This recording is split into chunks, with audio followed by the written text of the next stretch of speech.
This is Chesterton Radio, your home for podcasts of works by G.K. Chesterton, plus drama, comedy, mystery, science fiction, big bands, and much more. The soundtrack to your Chesterton day at chestertonradio.com. Stand by for the premiere broadcast of a new series of talks called Living in the Atomic Age, and presenting the distinguished English philosopher and author Bertrand Russell. And be sure to continue listening to ABC this evening for the important forum, America's Town Meeting of the Year. Each week, qualified experts are invited to town meeting to discuss a pertinent problem of our time. Tonight, Dr. Charles S. Johnson, president of Fisk University, and Mr. Stanley High, author and editor, debate the provocative question, are we losing our moral courage?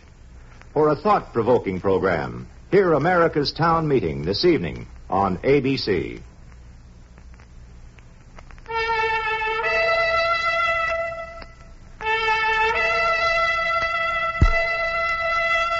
The Public Affairs Department of the American Broadcasting Company presents the first in a series of 6 transcribed lectures entitled Living in an Atomic Age by the distinguished English philosopher, mathematician, sociologist, and author Bertrand Russell.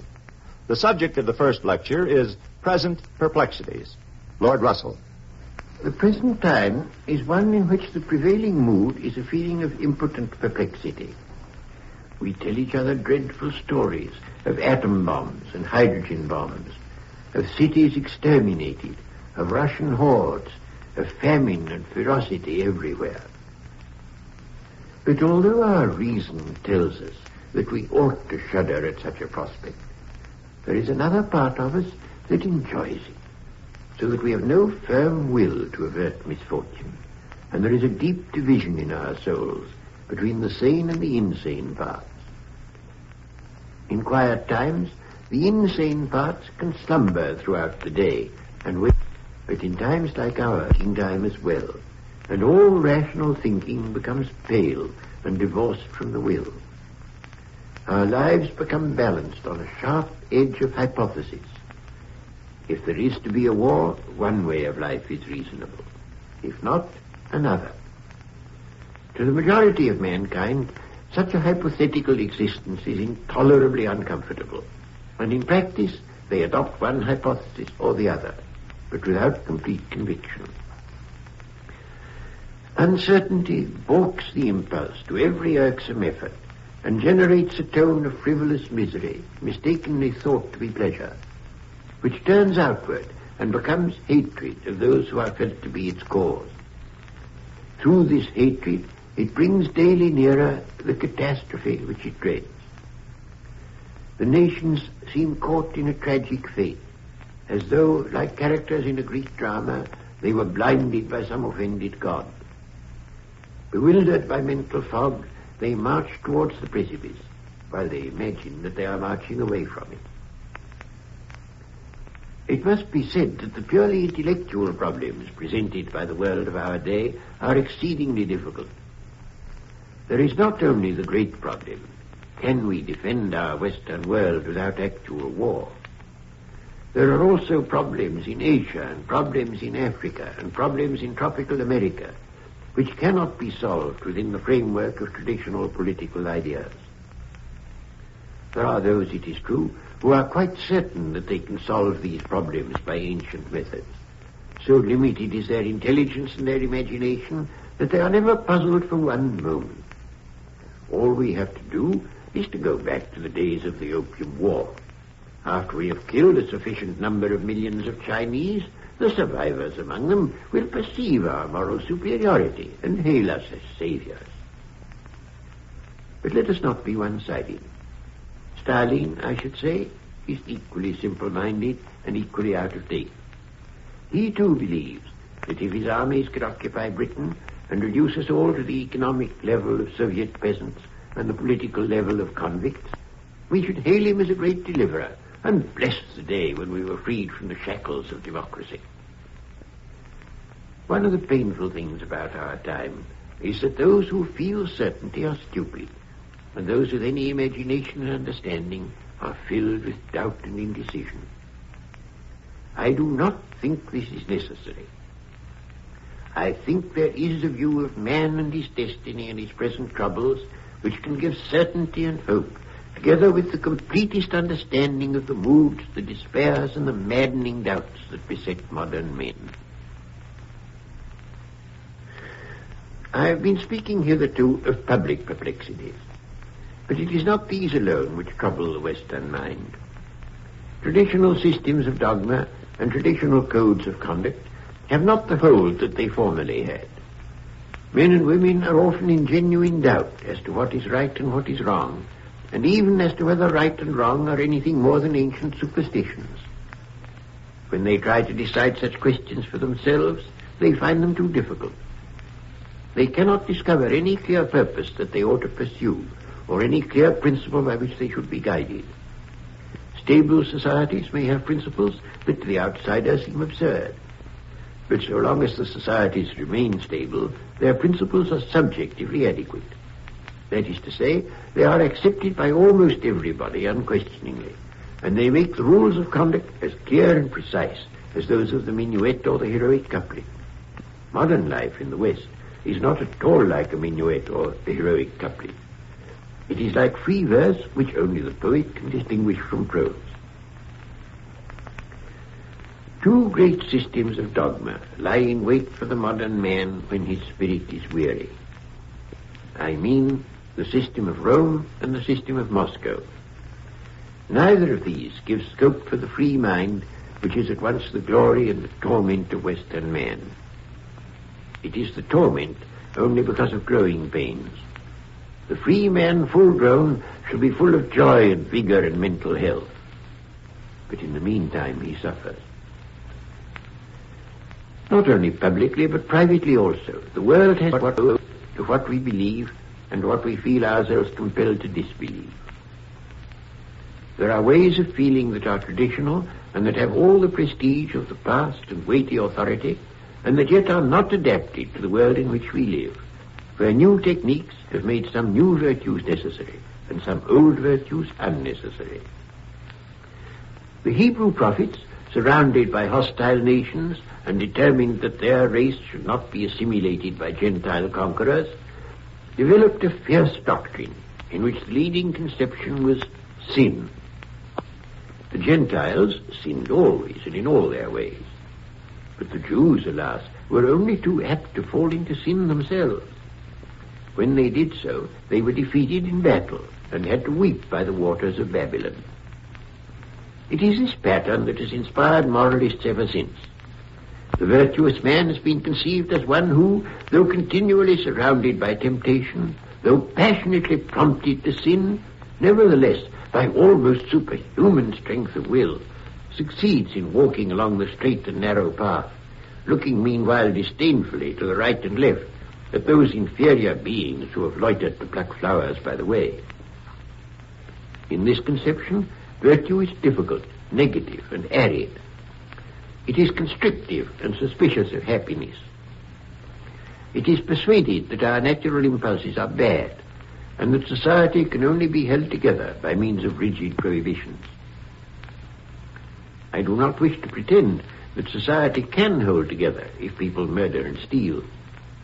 What I do say is that the kind of man whom I should wish to see in the world is one who will have no impulse to murder, who will abstain from murder not because it is prohibited, but because his thoughts and feelings carry him away from impulses of destruction. The whole conception of sin has, as it were, gone dead, so far at least as conscious thought and feeling are concerned. Most people have not thought out any other system of ethics, and have not perhaps theoretically rejected the old system, but it has lost its hold on them. They do not murder or steal as a rule, because it would not be to their interest to do so, but one cannot say as much for their obedience to the seventh commandment. They have in fact no wish to conform to the ancient pattern. The publican thanks God that he is not as this Pharisee, and imagines that in so doing he has caught the point of the parable. It does not occur to him that feeling superior is what is reprehended, and that whether it is the publican or the Pharisee who feels superior is an unimportant detail. I should wish to persuade those to whom traditional morals have gone dead, and who yet feel the need of some serious purpose over and above momentary pleasure, that there is a way of thinking and feeling which is not difficult for those who have not been trained in its opposite, and which is not one of self-restraint, negation, and condemnation. The good life, as I conceive it, is a happy life. I do not mean that if you are good you will be happy. I mean that if you are happy you will be good. Unhappiness is deeply implanted in the souls of most of us.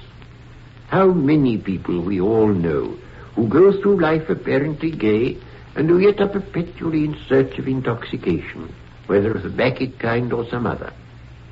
The happy man does not desire intoxication, nor does he envy his neighbor and therefore hate him. He can live the life of impulse like a child, because happiness makes his impulses fruitful and not destructive.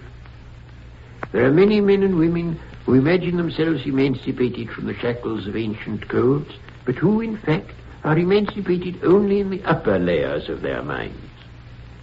Below these layers lies the sense of guilt, crouching like a wild beast, waiting for moments of weakness or inattention, and growling in venomed angers, which rise to the surface in strange, distorted forms. Such people have the worst of both worlds. The feeling of guilt makes real happiness impossible for them, but the conscious rejection of old codes of behavior makes them act perpetually in ways that feed the maw of the ancient beast beneath. A way of life cannot be successful so long as it is a mere intellectual conviction. It must be deeply felt, deeply believed, dominant even in dreams. I do not think that the best kind of life is possible in our day for those who below the level of consciousness are still obsessed by the load of sin. It is obvious that there are things that had better not be done, but I do not think the best way to avoid the doing of such things is to label them sin and represent them as almost irresistibly attractive.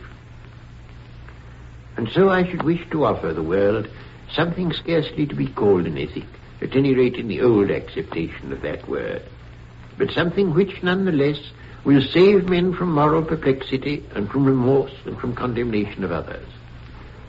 What I should put in the place of an ethic is, in the old sense, is encouragement and opportunity for all the impulses that are creative and expansive. I should do everything possible to liberate men from fear, not only the conscious fears, but the old imprisoned primeval terrors that we brought with us out of the jungle. I should make it clear, not merely as an intellectual proposition, but as something that the heart spontaneously believes, that it is not by making others suffer that we shall achieve our own happiness, but that happiness and the means to happiness depend upon harmony with other men.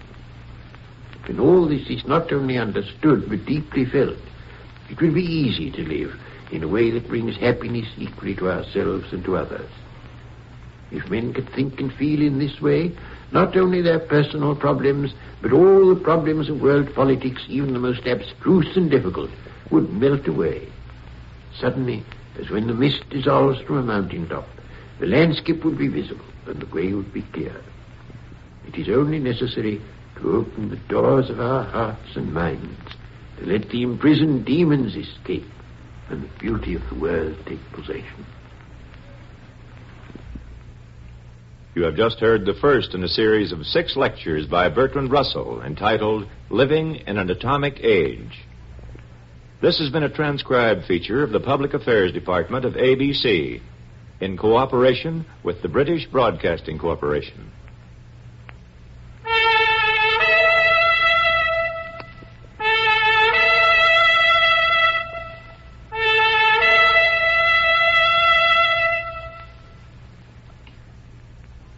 Bertrand Russell will be heard next week at this same time. We invite you to listen. The program came to you from New York. This is ABC Radio Network.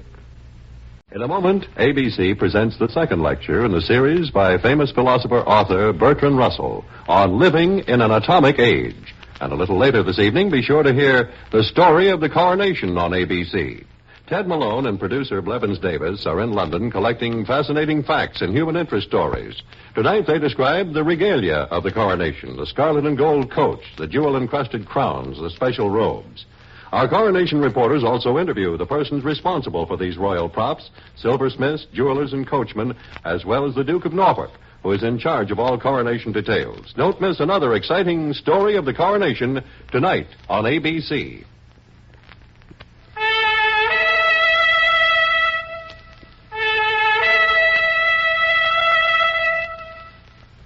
In cooperation with the British Broadcasting Corporation, the Public Affairs Department of the American Broadcasting Company presents the second in a series of 6 transcribed lectures entitled Living in an Atomic Age by the distinguished English philosopher, mathematician, sociologist, and author Bertrand Russell.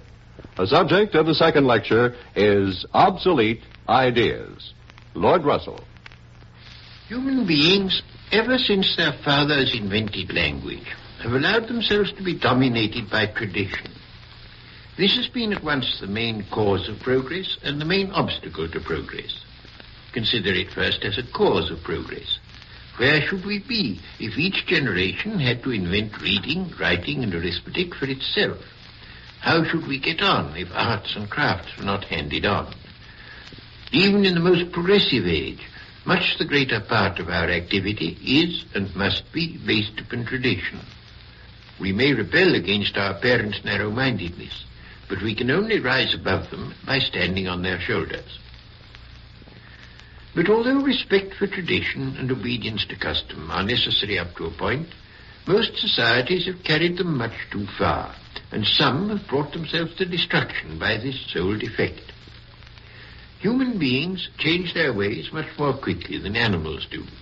Civilized men change their ways more quickly than uncivilized men, and modern civilized men change their ways more quickly than civilized men of former ages. Civilized societies during the last 150 years have radically transformed their physical environment, the methods by which they secure a livelihood, and the apparatus of comfort over and above the minimum necessary for survival. The prime cause of these changes has been a vast increase of knowledge and skill.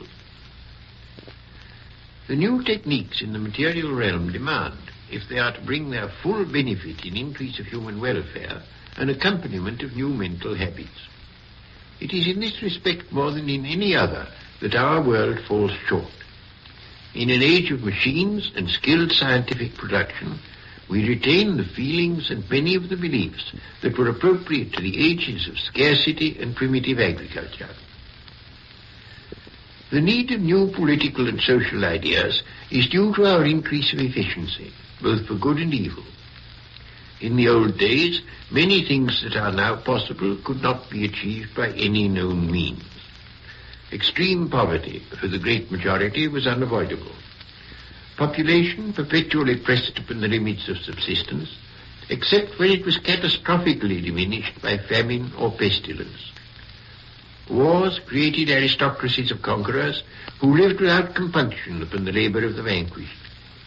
It was not until the French Revolution that this system began to be superseded by one involving less general misery. Now, in certain important Western countries, extreme poverty has almost disappeared.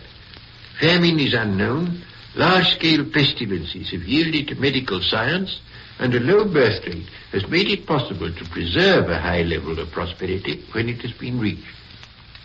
All this is new in human history. Struggle, fight, starvation, and premature death have been the lot of the great majority of human beings ever since there were human beings, just as they were the lot of the animals before them. The fundamental source of this beneficent revolution is scientific production and the scientific habit of mind which has given rise to it. Two other things, besides scientific methods of production, have been necessary, namely democracy and a low birth rate. But these by themselves would not have been sufficient and would scarcely have been possible without science, except for brief periods in exceptional circumstances. Though not sufficient to produce a happy community, they are necessary, and machine industry without them may lead to a new form of serfdom, quite as dreadful as anything in the gloomy annals of the past. We hear much about the Western way of life and the need of defending it against the Eastern menace. but few in the West are clear as to the essentials of the Western way of life, or as to what makes it worth defending. If we were clear about this, our propaganda would be more effective, and we should have less need than we have at present to depend upon military might as our sole protection. What the West has discovered, though as yet the realization is incomplete, is a method by which practically everybody can have as much of material goods as is conducive to happiness, without excessive hours of labor, and with that degree of mental culture that is needed to make leisure delightful. This is rendered possible by the fact that one man's work can now produce much more than is required for one man's subsistence. But as yet, this system has only a precarious life. It is threatened from without by those whom envy renders destructive, and it is threatened from within by those who are still under the domination of beliefs and passions appropriate to a bygone age. The kernel of these beliefs and passions is the struggle for life. Where this struggle is now still necessary, it is necessary because men are misguided, not because nature is niggardly.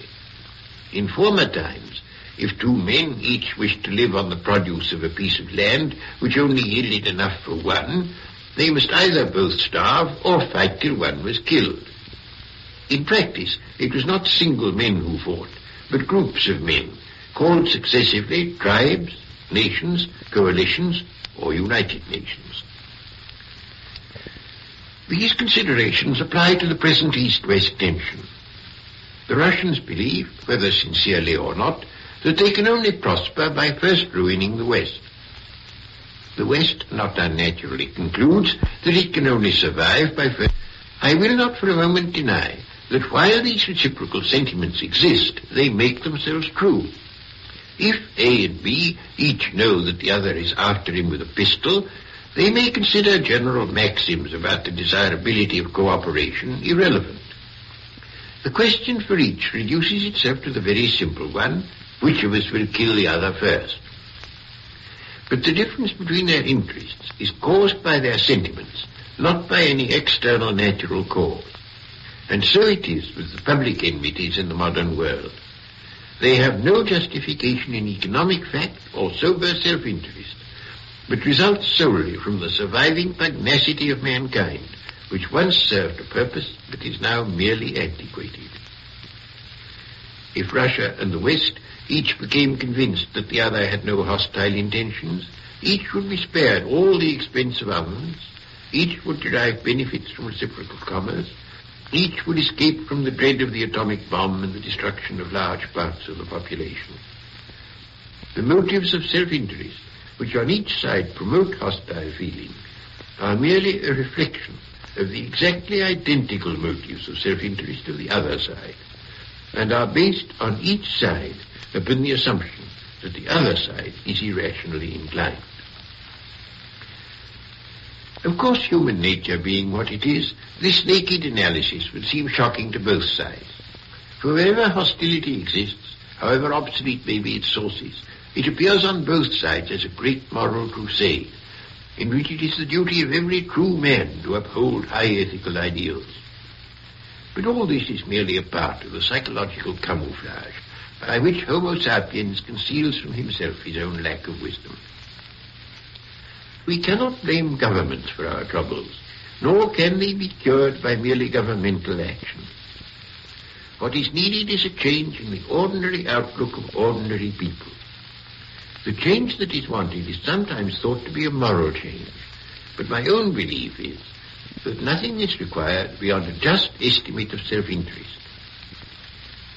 I know that it is difficult to rouse enthusiasm for such a view. Suppose you said to a population, if you pursue course A, half of you will die in agony and the other half will live in squalor, whereas if you pursue course B, you will all prosper. And suppose that on this basis you conducted a great political campaign. What do you think would happen? All the earnest moralists would rise up and say, "Sir, your aims are base. There are more important things than material prosperity. Should a great nation shrink from suffering if it is incurred in a noble cause? Was it by such degraded self-seeking that our ancestors made our nation great? Perish the thought. Away with money grubbers. Let us live like heroes. And if fate so wills it, die like heroes. You will find that you are completely powerless against the mass hysteria so generated. You will find men pointing the finger of scorn at you as a coward, and you will be lucky if your cowardice does not lead to your being lynched, while the thousands who are lynching you contrast their inflexible courage with your baseball troopery. The popular fear of intelligence is one of the great dangers of our times. If teachers and educational authorities had more understanding of this sort of person, of the sort of person the modern world needs, they could within a generation produce an outlook that would transform the world. But their ideal of character is an old-fashioned one. They admire most the sort of character which would give a man leadership in a gang of pirates.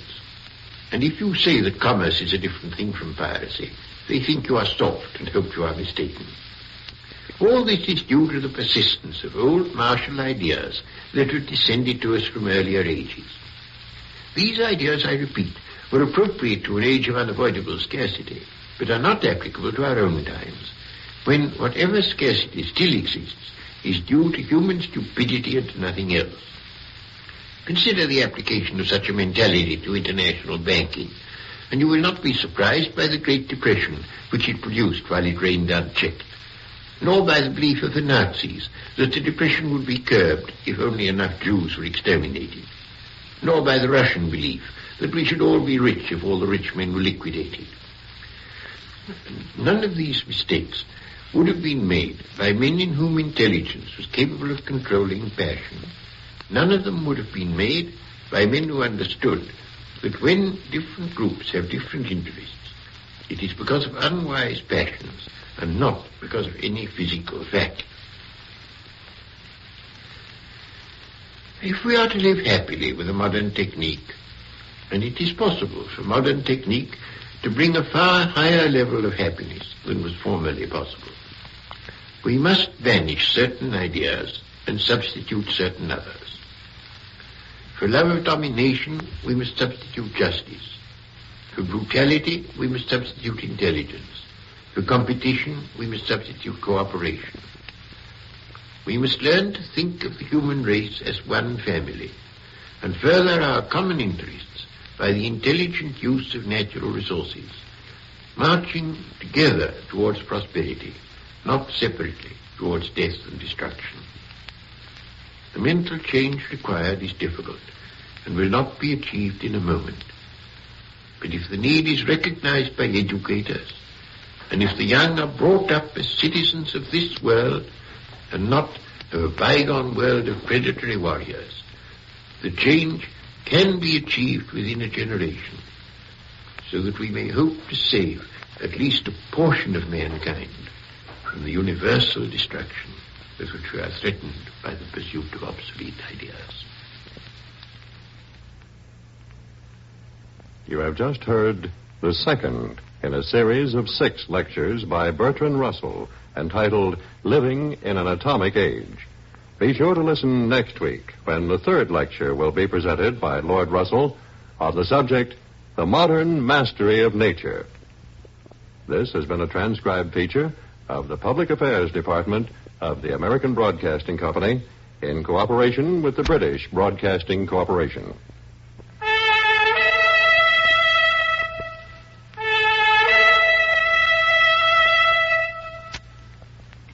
This program was presented from New York.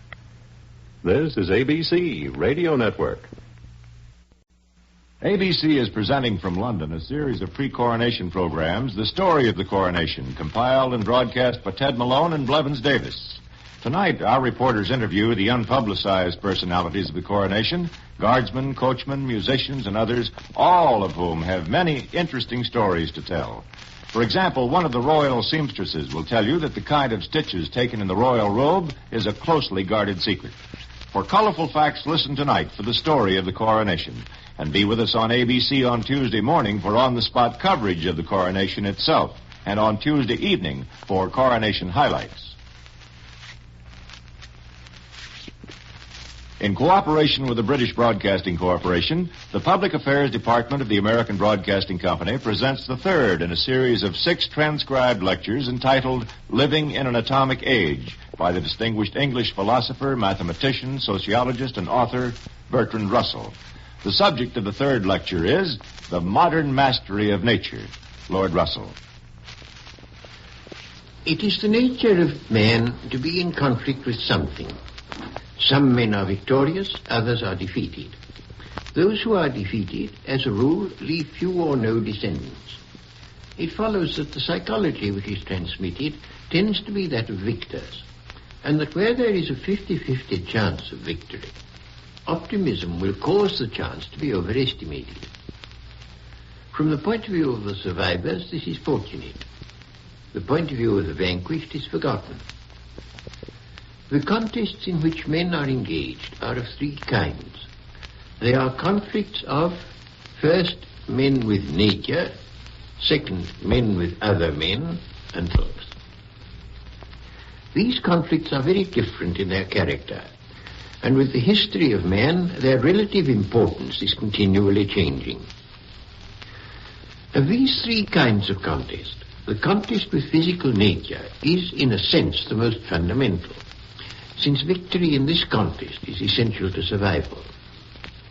Men who perish in a glacial epoch, or when hitherto fertile regions dry up, or when earthquakes engulf whole valleys, have lost their contest with physical nature. So have all those who die in famines and pestilences.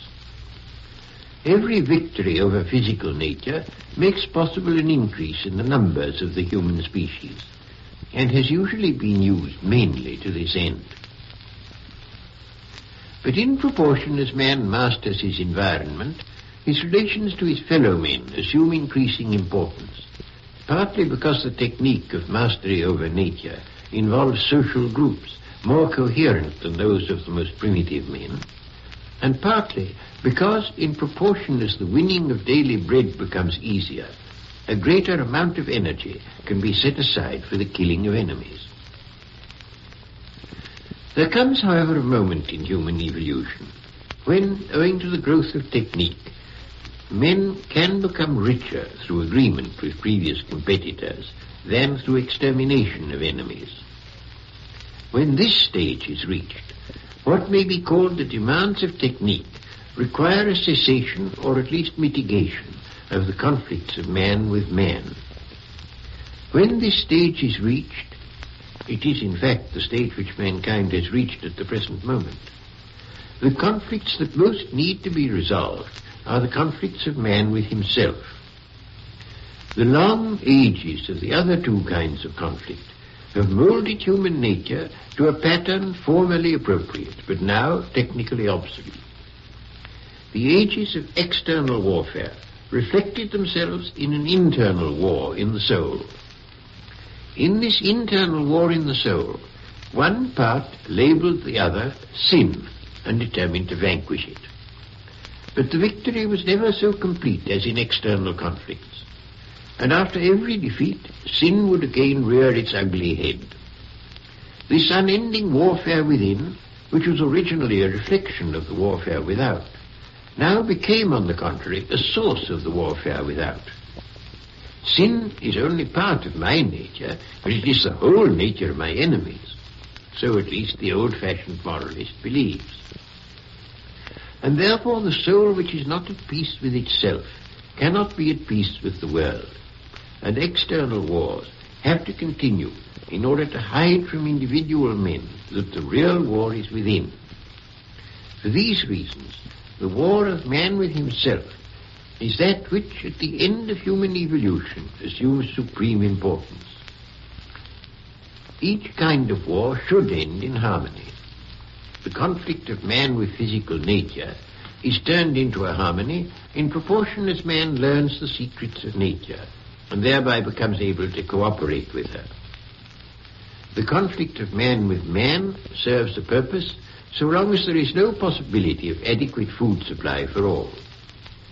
But when the conquest of nature has secured the possibility of adequate food supply for all, and when the growth of technique has made large-scale cooperation profitable, the conflict of man with man becomes an anachronism and should end in a political and economic unification, such as is sought by the advocates of world government.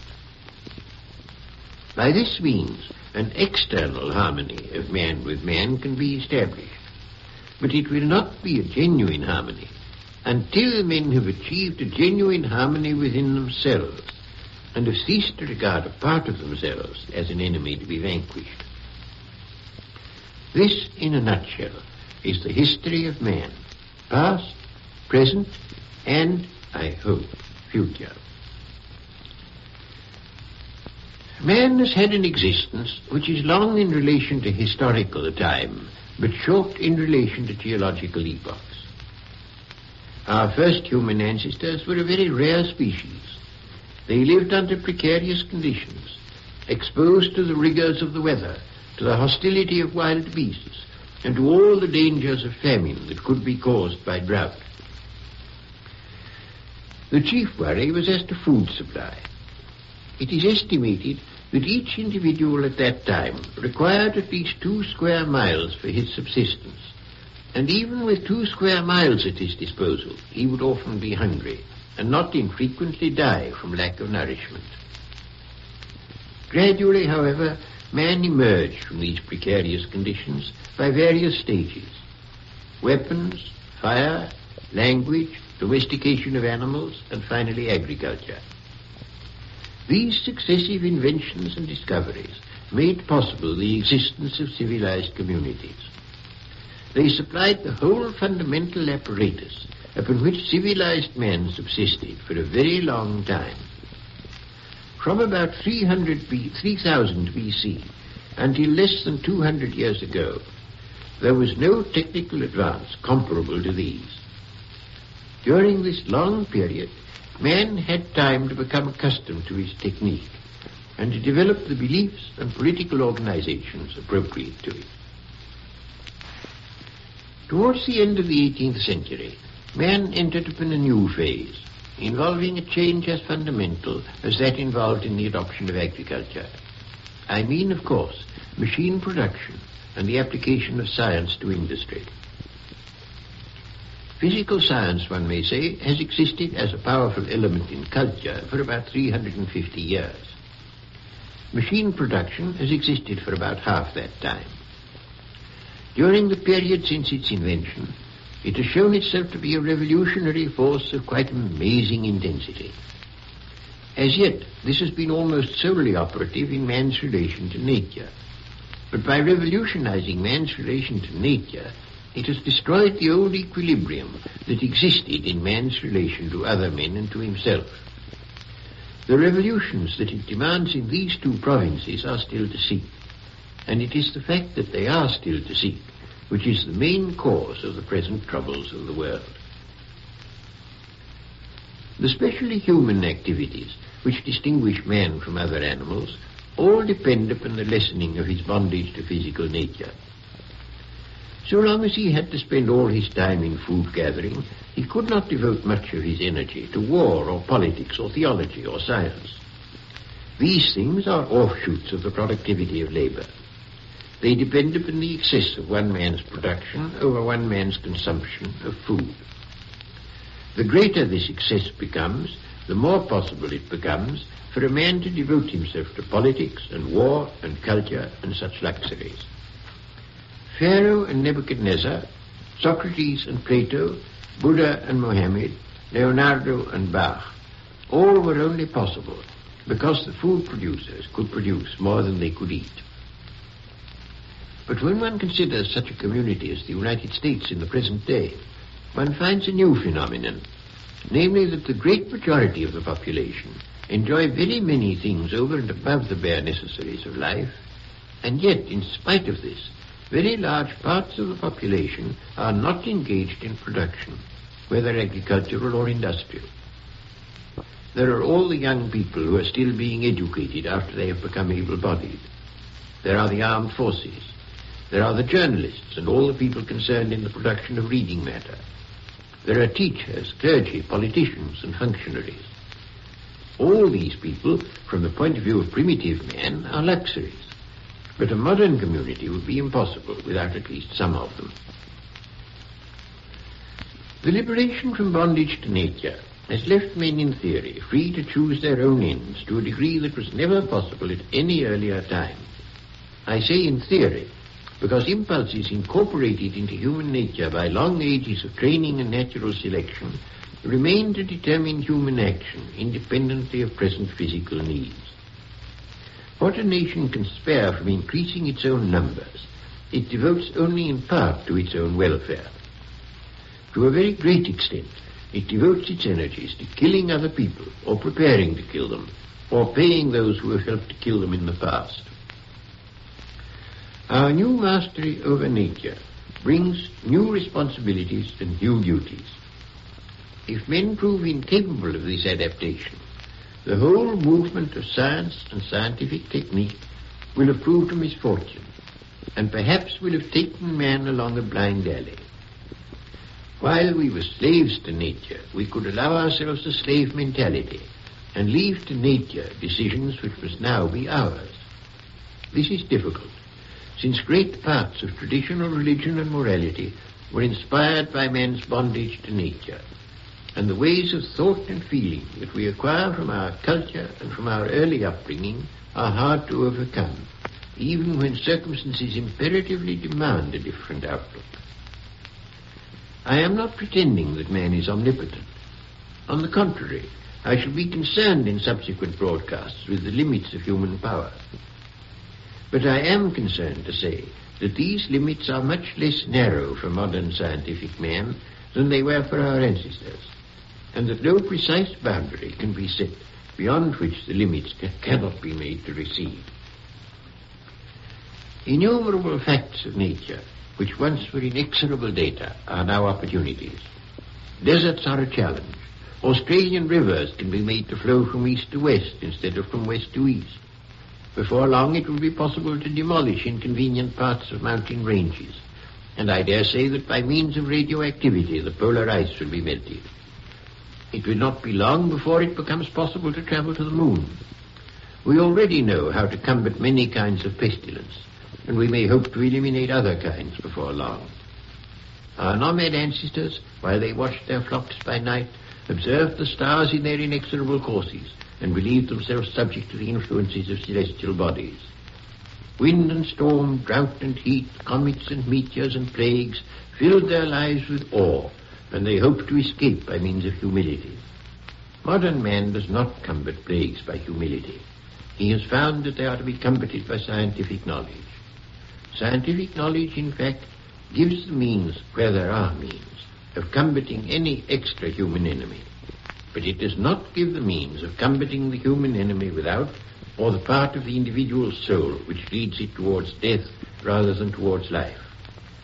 The problems of man's contest with nature, insofar as they are soluble, can be solved by physical science.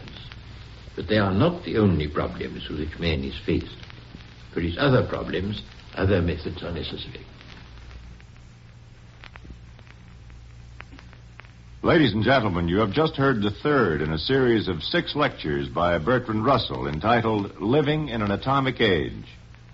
This has been a transcribed feature of the Public Affairs Department of ABC in cooperation with the British Broadcasting Corporation, and the program came to you from New York. This is ABC Radio Network.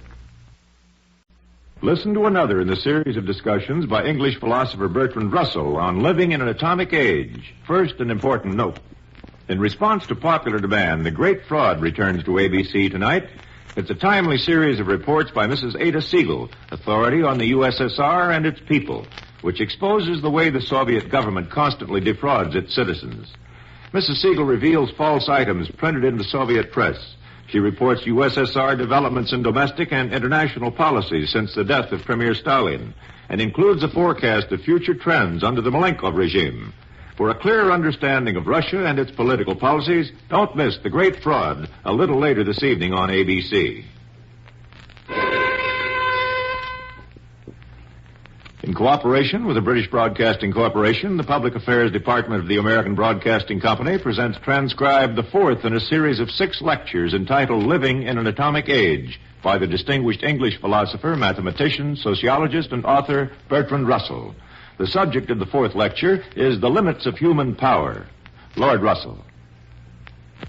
The humility of the ancient shepherds, who felt themselves subject to the influences of Pleiades, is no longer appropriate in the scientific world.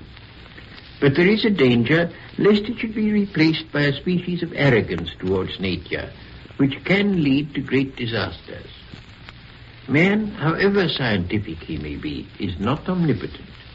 He is hedged in by natural limits.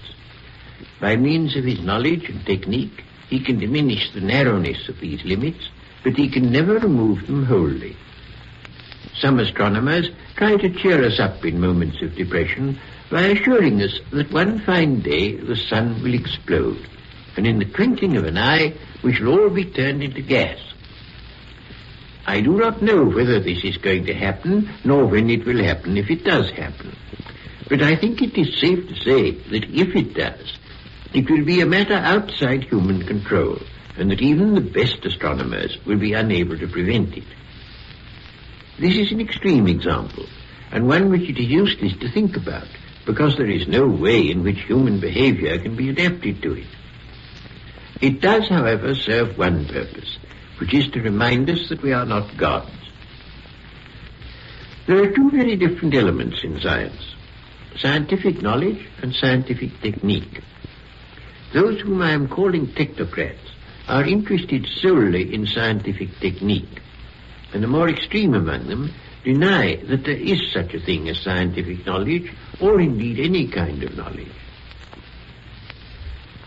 There are many who think that the point of view of the technocrat suffices, or if at moments they feel it somewhat arid, they supplement it not by any doubt that can be entertained by a scientific inquirer, but by an unscientific form of arrogance, namely the belief that without the patience and without the submission involved in observing nature, we can arrive by a form of self-assertion at kinds of knowledge which science is incapable of supplying. This is megalomania. Man is neither impotent nor omnipotent. He has powers, and his powers are surprisingly great, but they are not so great as he might wish. But let us have done with these generalities. It is not the generalities, but their practical application with which I am concerned. How long will it be before the accessible oil in the world is exhausted? Will all the arable land be turned into dust bowls, as it has been in large parts of the United States? Will the population increase to the point where men again, like their remote ancestors, have no leisure to think of anything but the food supply? Such questions are not to be decided by general philosophical reflections. Communists think that there will be plenty of oil if there are no capitalists. Some religious people think that there will be plenty of food if we trust in providence. Such ideas are superficial, even when they are called scientific, as they are by the communists. Modern industry depends upon raw materials which are found at or near the Earth's surface. These raw materials are the product of past geological ages. For the most part, they are not being reproduced by any natural process. The elements were built up long ago by a process which we are just beginning to understand. At temperatures much lower than that at which they were formed, they entered into chemical combinations. At a certain stage, the Earth was at a temperature peculiarly suitable to the formation of complex chemical combinations, and at last, combinations were formed which had the properties that are characteristic of living matter. Living matter has a curious property which I have called chemical imperialism. In virtue of this property, when it is put into a suitable environment, it transforms a mass of dead matter into a mass of living matter. It is this property which has made organic evolution possible. There are in nature processes of synthesis. They proceed from the simpler to the more complex. The processes of modern industry do exactly the reverse. They use complex raw material and simplify it. So far, this process of simplification is in the main not reversible by scientific methods. It may be that it will become so.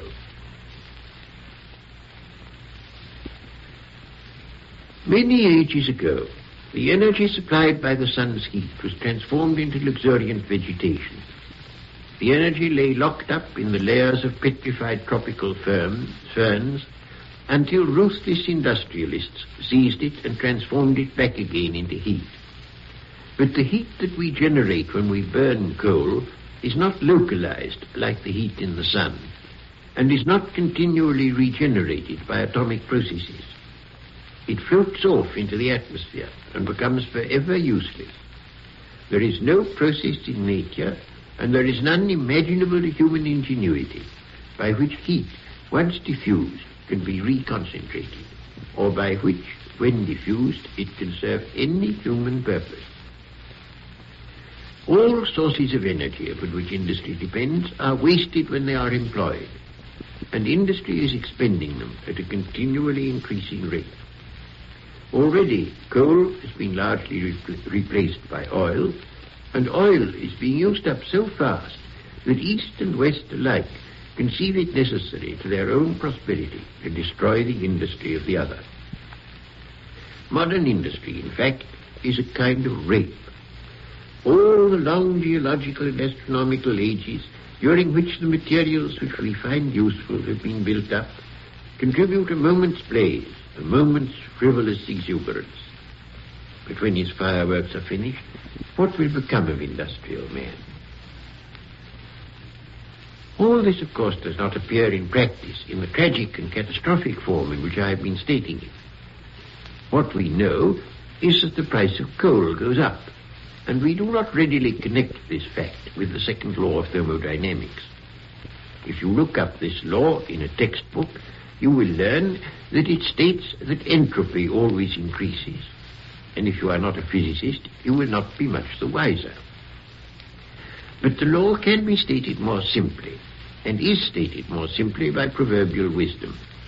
It states, in fact, that you cannot unscramble eggs. It deals with all the irreversible processes of nature. Some processes are reversible, some are not. If you travel from London to Edinburgh, you can also travel from Edinburgh to London. But if coal is used to make your train go, there is no way by which you can collect the heat which it generates and turn it back into coal. All industry depends upon such irreversible processes. It all uses up the earth's capital. Modern industry is, in fact, a spendthrift, and sooner or later must suffer the penalty of spendthrifts. I know that most people meet such considerations with a kind of facile optimism. They say, oh, the men of science are sure to think of some clever invention, and even if they don't, it will last my time. They feel like the proverbial Irishman who said, why should I do anything for posterity? It never did anything for me. But I am concerned in these talks with man, considered as a single creature with a single biography. I cannot be content with a brief moment of riotous living, followed by destitution. And however clever the scientists may be, there are some things that they cannot be expected to achieve. When they have used up all the easily available sources of energy that nature has scattered carelessly over the surface of our planet, they will have to resort to more laborious processes, and these will involve a gradual lowering of the standard of living. Modern industrialists are like men who have come for the first time upon fertile virgin land and can live for a little while in great comfort with only a modicum of labor. It would be irrational to hope that the present heyday of industrialism will not develop far beyond its present level. But sooner or later, owing to the exhaustion of raw material, its capacity to supply human needs will diminish, not suddenly, but gradually. This could, of course, be prevented if men exercised any restraint or foresight in their present frenzied exploitation. Perhaps, before it is too late, they will learn to do so. But this is a question of politics, and I do not wish, as yet, to consider the political aspects of our problem. So far I have been considering the raw materials of industry, but the matter is far more grave as regards soil, which is the raw material of food. Ever since agriculture began, it has been carried on wastefully in most parts of the world. Where methods are completely primitive, the cultivator merely moves on after he has exhausted the soil of one piece of land. This requires, of course, a great deal of available territory, and even then only offers a permanent solution if the damage done to the soil by cultivation is temporary and not permanent.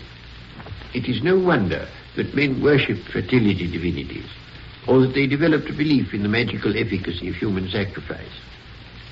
But in former times, while the population of the globe was still sparse, the problem had not the tragic importance that it has in our own day. We all know that the price of food goes up, but most of us attribute this to the wickedness of the government. If we live under a progressive government, it makes us reactionary. If we live under a reactionary government, it turns us into socialists. Both these reactions are superficial and frivolous.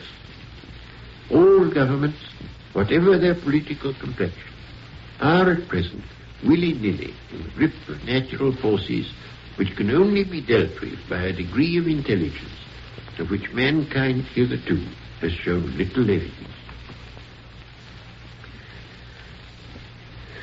Man has existed for about 1 million years, and scientific technique for at most 200 years. Seeing what it has already accomplished, it would be very rash to place any limits upon what it may accomplish in the future. But scientific knowledge is an intoxicating draught, and it may be one which the human race is unable to sustain. It may be that, like the men who built the Tower of Babel in the hope of reaching up to heaven, so the men who pursue the secrets of the atom will be punished for their impiety by providing by accident the means of exterminating the human species, and perhaps all life on this planet.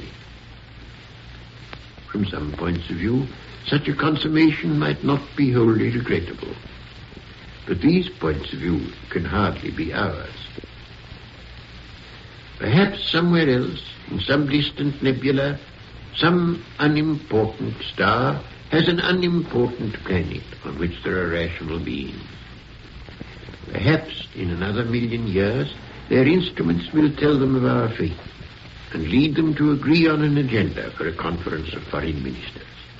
If so, man will not have lived in vain.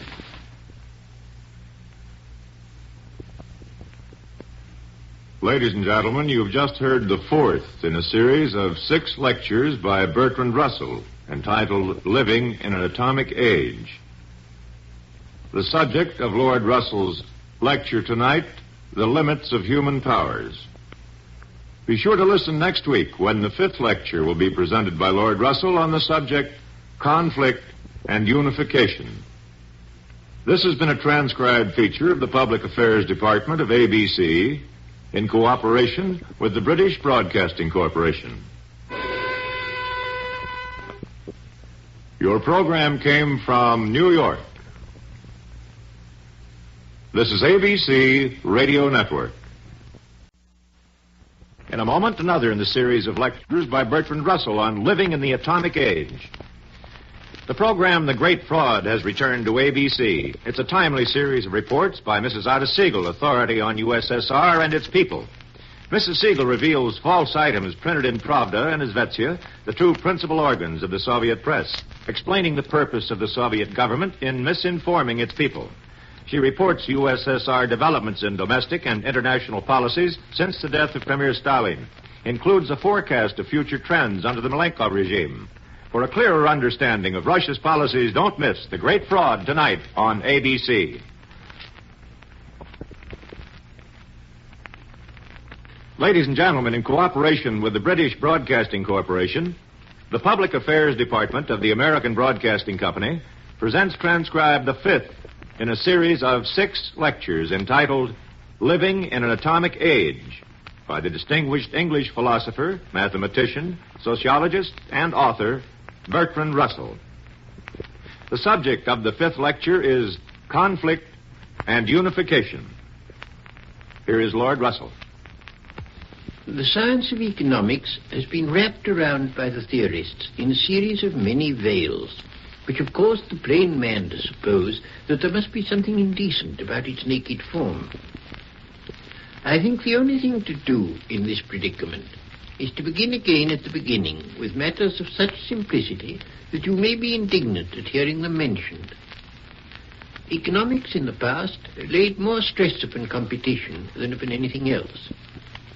Competition, in the sense in which it was used in classical economics, depends upon the existence of commerce regulated by law.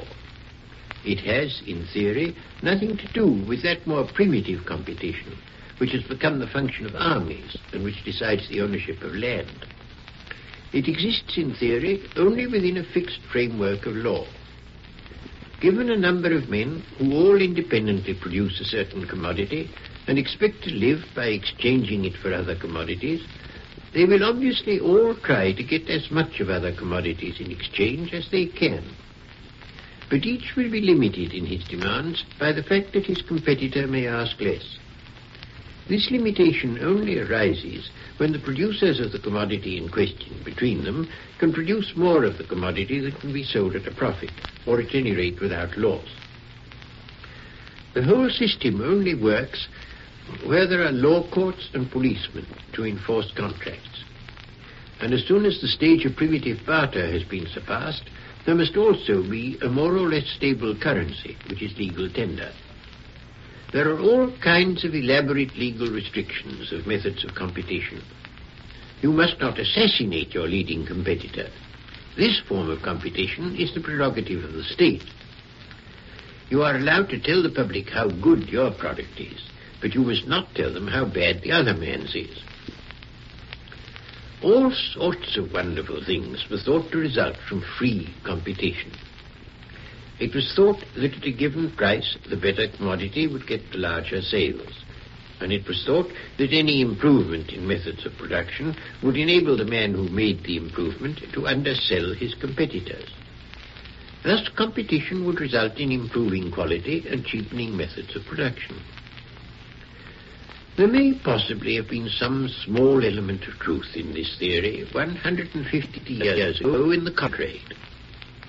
Certainly the production of wage earners was cheapened to the utmost, and so was the production of raw cotton by means of plantation slavery. The system worked admirably because of the cotton operatives and the plantation slaves. But they did not write the economic textbooks. But gradually things ceased to work out as the classical economists supposed, though it was a long time before economists noticed this. Competition within a country belongs to an early stage in industrial development. In all the more important industries, the tendency towards virtual monopoly is irresistible, and there comes a moment when either the industries take over the state or the state takes over the industries. The former course is favored by those nostalgic devotees of the past who imagine that they are thereby serving the god of free competition. But the other course is the one which is increasingly being adopted in practice, even where in theory it is being avoided.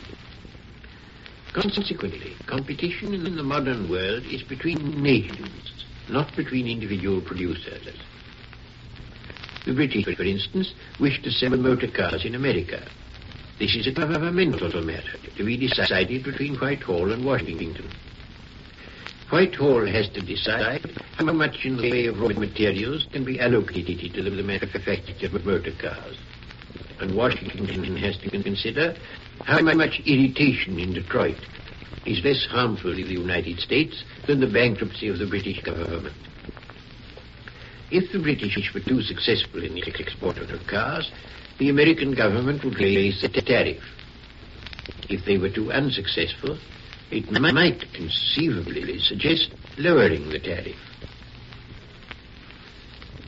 Modern industrial technique has made competition far less important than it used to be, and has made the different industries and different parts of the world far more interdependent than they formerly were. The emphasis upon competition has led many people to suppose that whatever is disadvantageous to A must be advantageous to B. This comes of thinking that competition is a more fundamental and more frequent economic relation than cooperation. But such a view is completely out of date, and where it persists, it is very harmful. Economic cooperation has two main forms. One is exchange, and the other is the fitting together of different stages in the production of one commodity. As for the first, it should be fairly easy to understand that if you ruin your customer, he will not buy as much from you as he did when he was prosperous. The other modern form of cooperation, namely that between different stages in the production of a given commodity, is more interesting and more complex in its workings. Modern industrial technique requires a great deal of very expensive fixed capital, which is only capable of certain uses. If the finished product which it is intended for is no longer in demand, this fixed capital becomes useless, and all the labor that has gone into producing it does nothing to increase the amount of consumable commodities. Modern methods of mass production require an immense amount of labor before they yield any return whatever in the way of finished products. But when they begin to yield a return, the return is very large. In the meantime, circumstances may have changed so that the product is no longer required. And in that case, the elaborate work of preparation is wasted. Consider the sort of thing that happened at the beginning of the Great Depression. Everybody had felt rich and had expected to be able to buy all sorts of expensive things.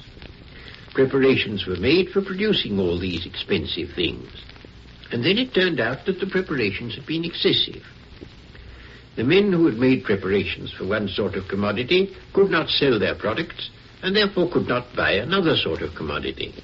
And so the makers of that other sort of commodity could not buy yet a third sort, and so the depression spread.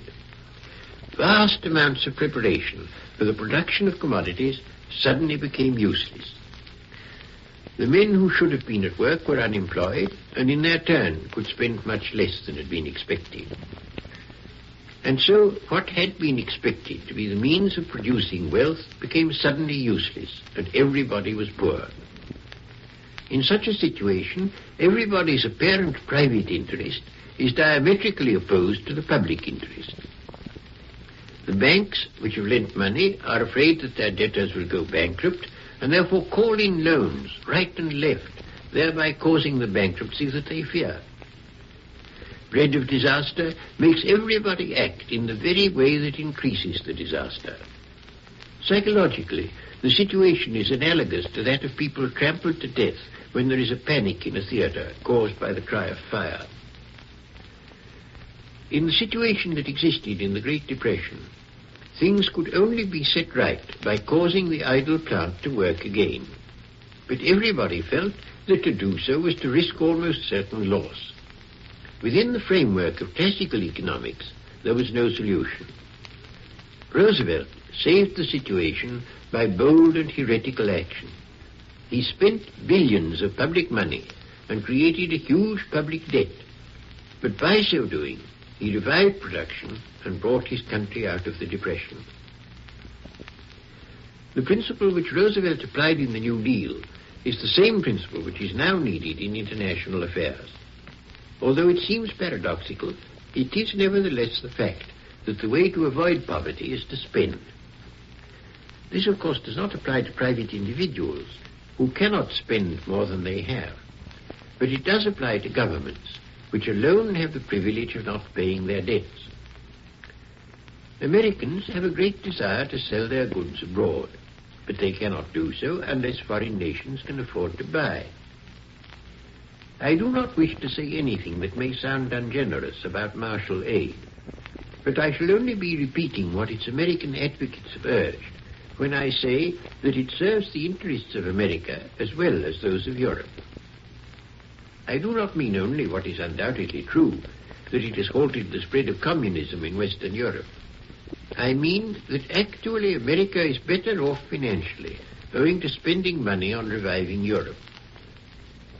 I have spoken of the wastefulness of industrial plant lying idle, but the enforced idleness of human beings is even worse.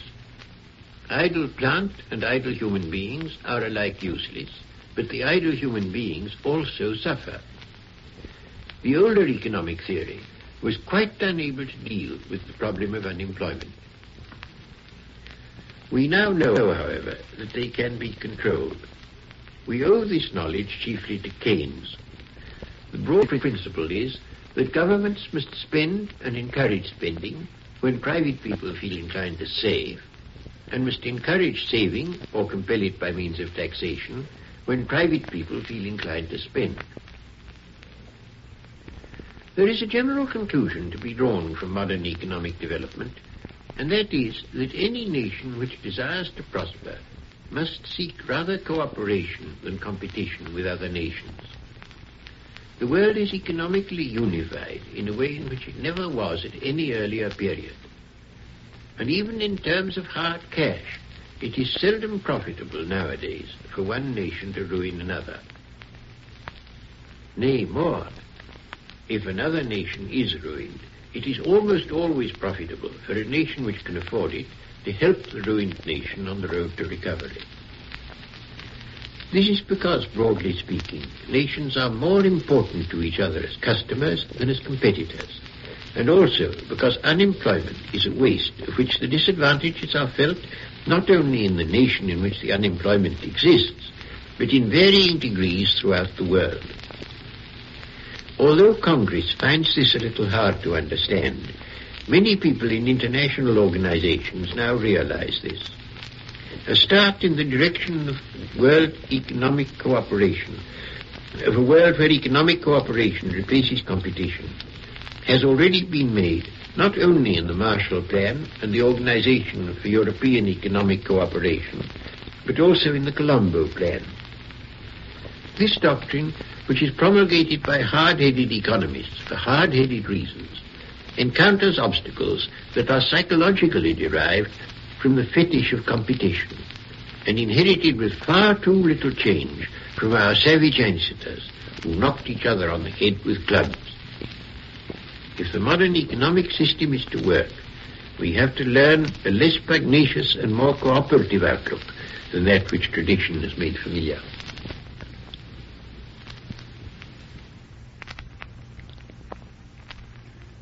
Ladies and gentlemen, you have just heard the fifth in a series of 6 lectures by Bertrand Russell, entitled Living in an Atomic Age. We invite you to listen next week, when the last lecture will be presented by Lord Russell. The subject has been a transcribed feature of the Public Affairs Department of ABC in cooperation with the British Broadcasting Corporation. The program came to you from New York. This is ABC Radio Network. In a moment, Living in an Atomic Age. Stay tuned. The Great Fraud is a timely series of reports by Mrs. Ada Siegel, authority on the USSR and its people, which exposes the way the Soviet government constantly defrauds its citizens. Mrs. Siegel reveals false items printed in Pravda and Izvestia, the 2 principal organs of the Soviet press, explaining the purpose of the Soviet government in misinforming its people. She reports USSR developments in domestic and international policies since the death of Premier Stalin, and includes a forecast of future trends under the Malenkov regime. Don't miss The Great Fraud later this evening on ABC. In cooperation with the British Broadcasting Corporation, the Public Affairs Department of the American Broadcasting Company presents transcribed the last in a series of 6 lectures entitled Living in an Atomic Age by the distinguished English philosopher, mathematician, sociologist, and author Bertrand Russell. The subject of the last lecture is The Achievement of Harmony. Lord Russell. I have been concerned in these lectures to set forth certain facts and certain hopes which these facts render rational. The facts concern the unification of mankind through modern technique, and the liberation of mankind from bondage to excessive toil, which the inadequate techniques of the past rendered unavoidable. The hopes that are based upon these facts are hopes as to the general well-being that may be realized if mankind learn to practice the cooperation which modern techniques demand. There are, it is true, correlative fears, for which there is perhaps as good basis in the present state of the world as for the hopes that I have been setting forth.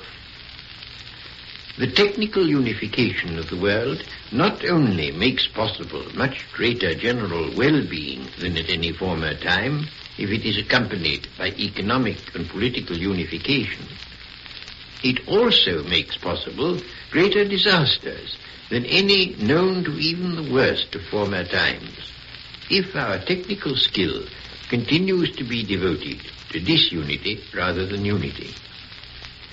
I have not, however, in these lectures dwelt much upon the reasons for fear, since I do not think that it is through fear that we shall avoid the dangers that threaten us. Our world has too much of fear, and emphasis upon dangers is apt to lead to apathetic despair. What our world needs is the opposite. It needs rational, creative hope. It needs something positive to live for. It needs yes feelings rather than no feelings. If the yes feelings are as strong as a purely rational consideration allows them to be, the no feelings will melt away and become unnecessary. But if we dwell upon no feelings too much, we shall never emerge from despair. Let us allow ourselves to assume that mankind, whether through the lessons of a Third World War or through some less painful process, will have come to understand the community of interest which unites the human family. Let us consider what public institutions can do to bring about a happy issue in the three age-long conflicts of men, with nature, with each other, and with themselves. Let us begin with the conflict with nature. There will have to be an international authority controlling the production and distribution of food and raw materials. This authority must have power to prevent such wasteful agricultural methods as have produced the deserts in North Africa and the Dust Bowl in the United States. I come now to the conflicts of man with man. Here, the first thing to be coped with is war. While mankind are subject to the threat of war, especially by the deadly methods which science is perfecting, nothing good can be secure. There is only one way of making the world safe against war, and that is to have only one armed force in the world. When this has been achieved, there will no longer be danger of serious wars unless they were to take the form of civil wars between different parts of the international force. To prevent this, measures which are not purely military will be required. There will need to be control over education in the sense that no country must be allowed in its schools to teach a predatory nationalism. The teaching of history everywhere should lay more stress upon the progress of man than upon national victories or defeats in contests with other nations. There should be interchange of students, so that many people, while still young enough to be not hardened in habits and prejudices, should become intimate with people of other countries and with their ways of thought and behavior. The edifice of internationalism in education should have at its apex an international university, open to able students from all countries, containing professors to whom the international ideal appeared important, and affording a refuge to able men who, like Einstein, were found displeasing to their compatriots for reasons disgraceful to those compatriots. I come last to the protection of the individual, both against the hostility of the herd and against his own fears. These two are more closely connected than is sometimes thought. For herd hostility is usually the result of fear, and the fear that it expresses, though nominally directed outwards, has, as a rule, its root in a fear which the intolerant individuals feel of a part of themselves. Education in the very early years can do much to prevent the growth of underground terrors, such as psychoanalysis lays bare. Affection and security are what is mainly needed in the early years. A population wisely handled in youth will be less liable to herd hostilities than is now common in most parts of the world. Nevertheless, it must be expected that herd hostilities will be sometimes aroused in cases in which, to the outsider, there seems no just ground for such hostilities. The best way of dealing with these cases would be to provide places of sanctuary, as was done in the Middle Ages. Those who had fled to such places should be examined by a neutral authority and should be protected if that authority pronounced them blameless. Regimentation and uniformity are dangers that an organized industrial world will have to fear, and against which it should take deliberate measures. There should be opportunities for exceptional individuals, such as poets and artists, who would be likely to fail in any attempt to win the approval of elderly bureaucrats. I should have academies for such men, not as a reward for achieved eminence, for then it is too late, but as expressing the favorable opinion of young men engaged in similar pursuits. I would have election to such academies only possible for men under 25, and I would confine the voting for election to members of the academy concerned who were still under 35. Such regulations might make it possible for the academy not to become an ossified collection of old fogies, as academies too often are. There should be for everybody considerably shorter hours of work than are now customary, and much longer holidays than are now enjoyed by anybody except university professors. Some people are afraid that in such a community life would be too tame and unadventurous, but this need not be the case. There are innumerable forms of adventure which could be open to everybody who desired them, if holidays were as long as they easily might be. For those who like danger, there should be every facility for opportunities of risking their lives, provided they did not at the same time risk the lives of those who prefer a less exciting existence. For those who wish at all times to live strenuously, and to whom a soft life feels disgusting, it should be possible to find a quite sufficient outlet in some really difficult work, whether of artistic creation or of scientific research. Such work stretches men's powers to the very utmost, as much in its way as an attempt to climb Everest. But for those who do not find it adequate, Everest still remains to be conquered.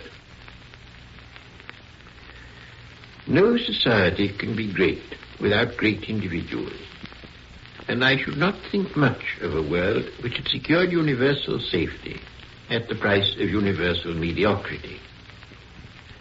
I think, however, that universal security, if it were attained by the kind of means that I have spoken of, would so much diminish envy and fear of eccentricity that the recognition even in the young of possible exceptional merit would not encounter the psychological resistance which it now has to meet in the great majority of mankind. If this is indeed the case, if such institutions as I have spoken of can be established, the happy world that I am envisaging can be not only happy, but glorious. I cannot believe that what is dark and dreadful and destructive in the souls of men is essential to the production of great works of imagination. I believe, on the contrary, that it lies within the power of man to create edifices of shining splendor, from which the glory and greatness of which human thought and feeling are capable shall spread a light unmixed with darkness, filling men's hearts with joy and their thoughts with clarity. Such a world is possible. It rests with men to choose whether they will create it or allow the human race to perish in anger and sordid hate. Man, in the long ages since he descended from the trees, has passed arduously and perilously through a vast, dusty desert, surrounded by the whitening bones of those who have perished by the way, maddened by hunger and thirst, by fear of wild beasts, by dread of enemies, not only living enemies, but spectres of dead rivals, projected onto the dangerous world by the intensity of his own fears. At last, he has emerged from the desert into a smiling land, but in the long night he has forgotten how to smile. We cannot believe in the brightness of the morning. We think it trivial and deceptive. We cling to old myths that allow us to go on living with fear and hate. Above all, hate of ourselves, miserable sinners. This is folly. Man now needs for his salvation only one thing: to open his heart to joy and leave fear to gibber through the glimmering darkness of a forgotten past. He must lift up his eyes and say, "No, I am not a miserable sinner. I am a being who, by a long and arduous road, have discovered how to make intelligence master natural obstacles, how to live in freedom and joy, at peace with myself, and therefore with all mankind." This will happen if men will choose joy rather than sorrow. If not, eternal death will bury man in deserved oblivion. Ladies and gentlemen, you have just heard the last in a series of 6 lectures by Bertrand Russell entitled Living in an Atomic Age. This has been a transcribed feature of the Public Affairs Department of ABC in cooperation with the British Broadcasting Corporation. Besides our fighting men in Korea, we have thousands of hospitalized veterans fighting for life. Your blood can help them. In addition, there's a daily demand for blood in civilian hospitals. And beyond all this, we need to build blood plasma reserves against the possibility of disaster or enemy attack. To meet and coordinate these needs, a national blood program has been set up with the Department of Defense, Civil Defense, and the Red Cross cooperating. You can help. Phone your local Red Cross for an appointment. It's easy and painless. Americans are rolling up their sleeves. Join them, won't you? This program came from New York. The Public Affairs Department of the American Broadcasting Company, in cooperation with the British Broadcasting Corporation, presents transcribed Reflections on Being 80 by Bertrand Russell. For the past 6 weeks, ABC has presented Bertrand Russell in a series of lectures on the topic Living in an Atomic Age. In this series, Lord Russell outlined and discussed the problems confronting man living in this atomic age and offered his solution to the problems. In these talks, Lord Russell brought to bear all of his years of reasoning and contemplation. The culmination of his ideas regarding the world and mankind's place in the world was embodied in this series. He attempted to point the way for man by outlining the conflicts confronting him, by urging the understanding of these conflicts in order to bring about a community of interest that would unify the human family and bring about a peaceful and harmonious world. It'll be interesting, then, to discover the reasoning and thoughts whereby Bertrand Russell reached his conclusions. In May 1952, Lord Russell was 80. And so it is a fitting close to the summation of his ideas and world outlook presented in the preceding series to offer this talk this evening, wherein the eminent philosopher looks back over his 80 years, reflecting on his life's work and on the successes and failures of the goals he set for himself as a young man. In this talk, we are able to learn through Lord Russell's analysis of his own life how he attained the philosophical outlook concerning mankind and the world, which he presented in his summary of man living in an atomic age. And now, here is Lord Russell. On reaching the age of 80, it is reasonable to suppose that the bulk of one's work is done, and that what remains to do will be of less importance. The serious part of my life, ever since boyhood, has been devoted to two different objects, which for a long time remained separate, and have only in recent years united into a single whole. I wanted, on the one hand, to find out whether anything could be known, and on the other hand, to do whatever might be possible towards creating a happier world.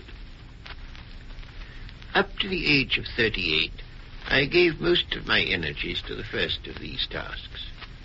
I was troubled by skepticism, and unwillingly forced to the conclusion that most of what passes for knowledge is open to reasonable doubt. I wanted certainty, in the kind of way in which people want religious faith. I thought that certainty is more likely to be found in mathematics than elsewhere. But I discovered that many mathematical demonstrations, which my teachers expected me to accept, were full of fallacies, and that if certainty were indeed discoverable in mathematics, it would be in a new kind of mathematics, with more solid foundations than those that had hitherto been thought secure. But as the work proceeded, I was continually reminded of the fable about the elephant and the tortoise. Having constructed an elephant upon which the mathematical world could rest, I found the elephant tottering, and proceeded to construct a tortoise to keep the elephant from falling. But the tortoise was no more secure than the elephant, and after some 20 years of very arduous toil, I came to the conclusion that there was nothing more that I could do in the way of making mathematical knowledge indubitable. Then came the First World War, and my thoughts became concentrated on human misery and folly. Neither misery nor folly seems to me any part of the inevitable lot of man, and I am convinced that intelligence, patience, and eloquence can, sooner or later, lead the human race out of its self-imposed tortures, provided it does not exterminate itself meanwhile. On the basis of this belief, I have had always a certain degree of optimism, although as I have grown older, the optimism has grown more sober and the happy issue more distant. But I remain completely incapable of agreeing with those who accept fatalistically the view that man is born to trouble. The causes of unhappiness in the past and in the present are not difficult to ascertain. There have been poverty, pestilence, and famine, which were due to man's inadequate mastery of nature. There have been wars, oppressions, and tortures, which have been due to men's hostility to their fellow men. And there have been morbid miseries, fostered by gloomy creeds, which have led men into profound inner discords that made all outward prosperity of no avail. All these are unnecessary. In regard to all of them, means are known by which they can be overcome. In the modern world, if communities are unhappy, it is because they choose to be so. Or, to speak more precisely, because they have ignorances, habits, beliefs, and passions, which are dearer to them than happiness or even life. I find many men in our dangerous age who seem to be in love with misery and death, and who grow angry when hopes are suggested to them. They think that hope is irrational, and that in sitting down to lazy despair they are merely facing facts. I cannot agree with these men. To preserve hope in our world makes calls upon our intelligence and our energy. In those who despair, it is very frequently the energy that is lacking. The last half of my life has been lived in one of those painful epochs of human history during which the world is getting worse, and past victories which had seemed to be definitive have turned out to be only temporary. When I was young, Victorian optimism was taken for granted. It was thought that freedom and prosperity would spread gradually throughout the world by orderly process, and it was hoped that cruelty, tyranny, and injustice would continually diminish. Hardly anyone was haunted by the fear of great wars. Hardly any thought of the 19th century as a brief interlude between past and future barbarism. For those who grew up in that atmosphere, adjustment to the world of the present has been difficult. It has been difficult not only emotionally, but intellectually. Ideas that had been thought adequate have proved inadequate. In some directions, valuable freedoms have proved very hard to preserve. In other directions, especially as regards relations between nations, freedoms formerly valued have proved potent sources of disaster. New thoughts, new hopes, new freedoms, and new restrictions upon freedom are needed if the world is to emerge from its present perilous state. I cannot pretend that what I have done in regard to social and political problems has had any great importance. It is comparatively easy to have an immense effect by means of a dogmatic and precise gospel, such as that of communism. But for my part, I cannot believe that what mankind needs is anything either precise or dogmatic. Nor can I believe with any wholeheartedness in any partial doctrine which deals only with some part or aspect of human life. There are those who hold that everything depends upon institutions, and that good institutions will inevitably bring the millennium. And on the other hand, there are those who believe that what is needed is a change of heart, and that, in comparison, institutions are of little account. I cannot accept either view. Institutions mold character, and character transforms institutions. Reforms in both must march hand in hand. And if individuals are to retain that measure of initiative and flexibility which they ought to have, they must not be all forced into one rigid mold, or, to change the metaphor, all drilled into one army. Diversity is essential, in spite of the fact that it precludes universal acceptance of a single gospel. But to preach such a doctrine is difficult, especially in arduous times, and perhaps it cannot be effective until some bitter lessons have been learnt by tragic experience. My work is near its end, and the time has come when I can survey it as a whole. How far have I succeeded, and how far have I failed? From an early age, I thought of myself as dedicated to great and arduous tasks. 55 years ago, walking alone in the Tiergarten through melting snow under the coldly glittering March sun, I determined to write 2 series of books, one abstract, growing gradually more concrete, the other concrete, growing gradually more abstract. They were to be crowned by a synthesis, combining pure theory with a practical social philosophy. Except for the final synthesis, which still eludes me, I have written these books. They have been acclaimed and praised, and the thoughts of many men and women have been affected by them. To this extent, I have succeeded. But as against this must be set 2 kinds of failure, one outward, one inward. I have lived in the pursuit of a vision, both personal and social. Personal, to care for what is noble, for what is beautiful, for what is gentle. To allow moments of insight to give wisdom at more mundane times. Social, to see in imagination the society that is to be created, where individuals grow freely, and where hate and greed and envy die because there is nothing to nourish them. These things I believe, and the world, for all its horrors, has left me unshaken. Thank you, Lord Russell. We have just heard a talk by the distinguished English philosopher and mathematician Bertrand Russell entitled Reflections on Being 80, a transcribed feature of the ABC Public Affairs Department in cooperation with the British Broadcasting Corporation. This is George Gunn speaking from New York. This is ABC Radio Network. This is Chesterton Radio, the true, good, and beautiful at chestertonradio.com.